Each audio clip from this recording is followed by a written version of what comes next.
Chief and co-essayist Ryan Coogler and co-essayist Joe Robert Cole return to the planning phase for Black Panther, Wakanda Perpetually, composing a content that tends to the passing of Boseman's personality T'Challa, and turns its concentration to T'Challa's mom, Sovereign Ramonda, Angela Bassett, who assumes control over administration obligations in Wakanda, and sister, Princess Shuri, Letitia Wright, the tech-situated researcher who is more agreeable in her lab than out before Wakanda. Eventually, Wakanda for Eternity turns into a film about Shuri venturing into her power as she wrestles with misery and misfortune, and the pressure among science and otherworldliness, the equilibrium of which has consistently controlled the way of life of Wakanda. Wright gets down to business, and demonstrates her chops and gravitas as an entertainer, conveying the profound load of this film, which is as much a clashing farewell to Boseman for all intents and purposes for T'Challa. Coogler and Cole have made this story for Shuri, situating the Wonder Comics character of Namor as her main bad guy, the power against which Shuri needs to characterize herself as a pioneer.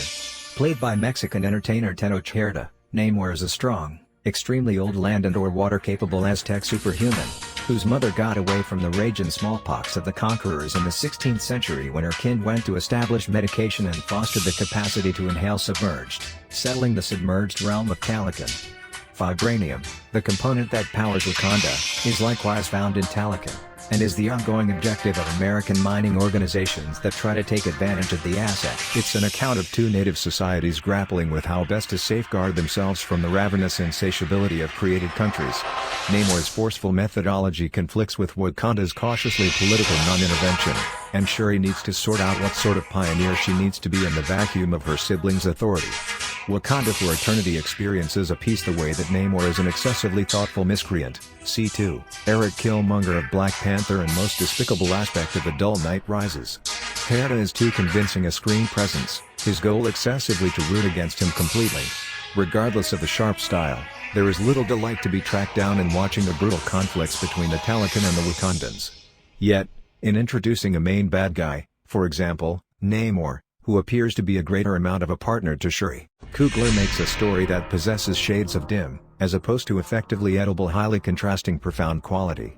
Namor turns into the stone against which Shuri should level up her abilities as a pioneer and foster her very own ethical code, pulling from her familial impacts as well as her certifiable encounters. At the point when the film is centered around these double ways to deal with opposing imperialism, conjunction versus transformation, it succeeds. There are a couple of content bobbles, similar to the American MIT understudy, Riri, Dominique Thorne, who has made a vibranium-identifying machine that sets off this global episode. However, she never feels like a genuine person, simply a story gadget. Likewise, the storyline with CIA specialist Everett Ross, Martin Freeman, loans to the political interest however feels underbaked. However, there's no keeping the inebriating impact from getting the universe of Wakanda. Indeed, the craftsmen behind the camera on Wakanda for Eternity work to make a style that is extraordinarily Black Panther, which is fantastical and modern, yet grounded, and in particular, cool.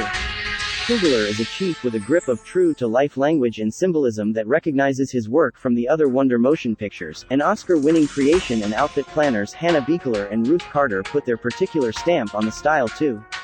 Cinematographer Harvest Time Gerald Arkapaw catches shots of genuine excellence, similar to the sun puncturing the scene on a rough shore, or an enchanted hour on the sand, which carries an extraordinary closeness to the procedures. Taking into account the difficulties confronting Wakanda everlastingly, Coogler pulls off a staggering accomplishment, in spite of some story staggers, making a superhuman film that is sincerely influencing, strategically and socially earnest, and that offers cherishing recognition to T'Challa as well as Chadwick Boseman as well. While Namor pretty much captures everyone's attention, this spin-off is about Shuri, and Letitia Wright conveys the mantle of Wakanda's heritage perfectly.